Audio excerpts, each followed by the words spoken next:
साहित्य के बहुत सारे विद्यार्थी अक्सर ये प्रश्न पूछते हैं कि कौन कौन सी कुछ बेसिक बुनियादी किताबें उनके पास होनी चाहिए।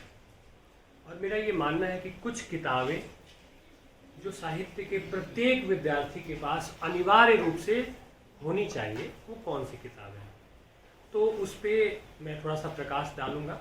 और ये किताबें आपको आगे तक, आप बीए के विद्यार्थी हैं, आगे आप एमए करेंगे, आगे आप शोध कार्य करेंगे, एक समझ बनाने के लिए, साहित्य की एक बेहतर समझ बनाने के लिए ये किताबें आपको पढ़नी चाहिए। खास तौर पे हिंदी साहित्य के इतिहास से संबंधित ये बात मैं आपसे कर रहा हूँ कि हिंदी साहित्य के इतिहास की सही समझ कैसे आप बनाएं, क्योंकि यही वह प्रश्न पत्र है या यही वह विषय है जो मेरुदंड है। एक तरह से जैसे शरीर में मेरुदंड होता है ना, कि रीढ़ की हड्डी समाप्त तो शरीर समाप्त, गिर जाएगा, वैसे ही हिंदी साहित्य का इतिहास है। तो इसको लेकर छात्रों के मन में बड़े सारे प्रश्न होते हैं कि शुक्ल जी का इतिहास पढ़ें, पहले किसकी किताब पढ़ें। तो मैं क्रम भी बताऊंगा कि किस क्रम में किताबें आप पढ़ें और कौन कौन सी किताबें आप पढ़ें, ठीक है। और उसमें एक शब्दकोश भी आएगा और हिंदी व्याकरण की भी एक किताब आएगी। क्योंकि आप साहित्य के विद्यार्थी हैं तो आपके पास एक अच्छा शब्दकोश हो और एक अच्छे ग्रामर, एक अच्छा व्याकरण आपके पास होना चाहिए, ठीक है। तो क्रम के साथ मैं बताता हूँ कौन कौन सी किताब आपके पास होनी चाहिए, ठीक है। तो साहित्य के विद्यार्थियों के सामने सबसे पहली चिंता ये होती है कि अगर हिंदी साहित्य की इतिहास की किताब वो पढ़ना शुरू करें तो कहाँ से शुरू करें और कौन सी किताब शुरू करें। तो मैं आपको बताना चाहूँगा कि जो सबसे पहली किताब जो साहित्य के विद्यार्थियों को पढ़नी चाहिए वह किताब है हिंदी साहित्य का सरल इतिहास, और यह किताब है डॉक्टर विश्वनाथ त्रिपाठी जी। संक्षेप में यह किताब है, बहुत सारगर्भित किताब है, बहुत मोटी पुस्तक नहीं है ताकि आप इसको देख करके डर जाएं और आतंकित हो जाएं, और आपकी एक समझ यहाँ से बननी शुरू हो जाए, ठीक है। तो ये किताब आपकी लाइब्रेरी में, आपका जो पुस्तकालय है घर का या जो सेल्फ है किताबों का, उसमें यह किताब अनिवार्य रूप से होनी चाहिए, ठीक है। जो दूसरी किताब है, ठीक है, मैं बोल के बता देता हूँ, जो दूसरी किताब है वह है हिंदी साहित्य का इतिहास, संपादित किया है डॉक्टर नगेंद्र ने, ठीक है, और डॉक्टर हरदयाल ने। हिंदी साहित्य का इतिहास डॉक्टर नगेंद्र, ये दूसरी किताब और बहुत महत्वपूर्ण किताब है, बहुत विस्तार से ये किताब लिखी गई है, ठीक है। और बड़ी बड़ी प्रतियोगी परीक्षाओं की तैयारी करने वाले जो बच्चे हैं, विद्यार्थी हैं, वह भी इस किताब को पढ़ते हैं।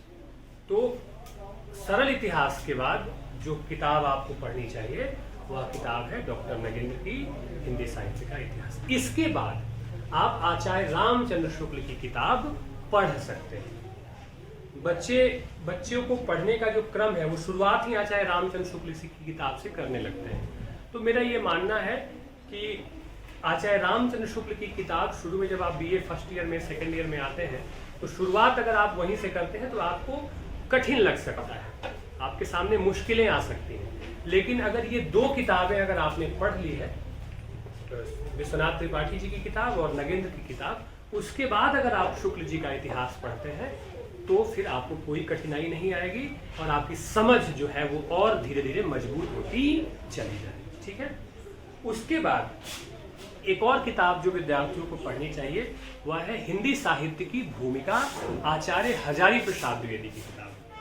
चौथी किताब जो महत्वपूर्ण किताब है वह है हिंदी साहित्य की भूमिका, आचार्य हजारी प्रसाद द्विवेदी। और उसके बाद मैं आपको कहूँगा कि एक किताब आप और पढ़ें, और एक ही बार में नहीं, धीरे धीरे, शनैः है शनैः, ठीक है। एमए तक ये किताब आपको, एमए रिसर्च, जब आप अध्यापन करेंगे, जब आप पढ़ाने आएंगे, तब भी ये किताबें आपको काम आएंगी रेफरेंस बुक के तौर पे। समझ को और बेहतर बनाने के लिए निरंतर आप सीखते जाएंगे। तो यह किताब है हिंदी साहित्य और संवेदना का विकास, रामस्वरूप चतुर्वेदी। बहुत मज़ेदार किताब है और किताब की जो भाषा है वह भाषा इतनी लालित्यपूर्ण है कि आपको कहीं से ये नहीं लगेगा कि आप इतिहास की किताब पढ़ रहे हैं, आपको ऐसा लग रहा है कि आप साहित्य की कोई रचना पढ़ रहे हैं। तो ये किताब आपके पास होनी चाहिए। और इसके बाद इन 5 किताबों के बाद आपके पास, चूंकि अब ऑब्जेक्टिव का जमाना है, वस्तुनिष्ठ प्रश्न पूछे जाते हैं। तो जो भी प्रतियोगी परीक्षाएं होती हैं, एमए एंट्रेंस की आप परीक्षा देंगे, बीएड की परीक्षा देंगे, आगे चल के जो भी परीक्षाएं, नेट जेआरएफ की आप परीक्षा देंगे, तो वस्तुनिष्ठ प्रश्न आपसे बहुविकल्पीय प्रश्न पूछे जाते हैं। तो इसके लिए आपको एक किताब अपने पास रखनी चाहिए, और वह किताब है हिंदी भाषा और साहित्य का वस्तुनिष्ठ इतिहास, सरस्वती पांडे, गोविंद पांडे। ठीक है, दोनों भाइयों की एक किताब है, ये किताब आपके पास होनी चाहिए। और चूंकि अब आप साहित्य के विद्यार्थी हैं, तो साहित्य के इतिहास के साथ साथ दो और चीजें जो महत्वपूर्ण रूप से जुड़ जाती हैं साहित्य के विद्यार्थियों के साथ, वह है काव्यशास्त्र, भारतीय काव्यशास्त्र, और दूसरा पाश्चात्य काव्यशास्त्र। हालांकि बीए तक आपको इससे छुटकारा है, नहीं पढ़ेंगे बीए तक, लेकिन आगे एमए में, नेट जेआरएफ की परीक्षा में, बड़ी बड़ी प्रतियोगी परीक्षाओं में ये विषय खास तौर पे पूछे जाते हैं। तो भारतीय काव्यशास्त्र के लिए जो किताब मुझे बहुत अच्छी लगती है वो है डॉक्टर शोभाकांत मिश्र की किताब भारतीय काव्य चिंतन। ठीक है, और पाश्चात्य काव्यशास्त्र के लिए देवेंद्र नाथ शर्मा की किताब जो है वह सबसे अच्छी किताब है।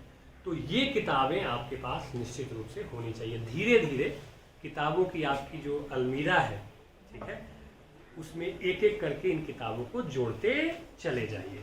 और दो बातें और, कि एक आपके पास हिंदी व्याकरण की अच्छी किताब हो, तो कामता प्रसाद गुरु का जो व्याकरण है वह किताब बहुत अच्छी है, हिंदी व्याकरण, कामता प्रसाद गुरु। या इसके बदले में लूसेंट प्रकाशन की किताब आती है, लूसेंट संपूर्ण हिंदी व्याकरण। तो दोनों में से कोई एक आप किताब ले सकते हैं। ठीक है, और साथ ही साथ एक अच्छी डिक्शनरी, एक अच्छा शब्दकोश, हिंदी का एक अच्छा शब्दकोश आप सबके पास होनी चाहिए। 1,500-2,000 रुपया खर्च कीजिए और ये सारी चीजें आपके पास आ जाएंगी। बहुत महंगी नहीं है ये किताबें। ठीक है, अच्छा शब्दकोश आपके पास राजपाल पब्लिकेशन से है, हरदेव बहारी का है, और भी बहुत अच्छे अच्छे शब्दकोश है, वो आप ले सकते हैं। और एक और किताब आपके पास होनी चाहिए, और वो है हिंदी आलोचना की पारिभाषिक शब्दावली, और वह किताब है डॉक्टर अमरनाथ की। ठीक है, हिंदी आलोचना की पारिभाषिक शब्दावली डॉक्टर अमरनाथ, बहुत अच्छी और बहुत जरूरी किताब है। इसमें आपको हिंदी आलोचना से जुड़े हुए जो शब्द हैं, जैसे मान लीजिए प्रगतिवाद क्या है, प्रयोगवाद क्या है, ठीक है, नई कविता क्या है, सबकी व्याख्या, इतिहास दर्शन क्या है, ठीक है, स्त्री विमर्श क्या है, दलित विमर्श क्या है, सबके बारे में संक्षेप में दिया गया है। और उसको पढ़ करके आपको आइडिया मिलता है, एक क्लू मिलता है। तो कुल मिला के मुझे लगता है ये जो 10 किताबें हैं, ये 10 किताबें हिंदी साहित्य के प्रत्येक विद्यार्थी के पास होनी चाहिए। धीरे धीरे अपना बजट बढ़ाते रहिए और ये किताबें खरीदते रहिए। ऑनलाइन मोड में ये किताबें, और ये किताबें वे बच्चे अवश्य खरीदें, खरीदना तो सबको चाहिए, जो सच में जीवन में साहित्य को लेकर के गंभीर रूप से आगे बढ़ना चाहते हैं, हिंदी साहित्य के विषय के अच्छे विद्यार्थी बनना चाहते हैं, वो ये किताबें अवश्य अपने पास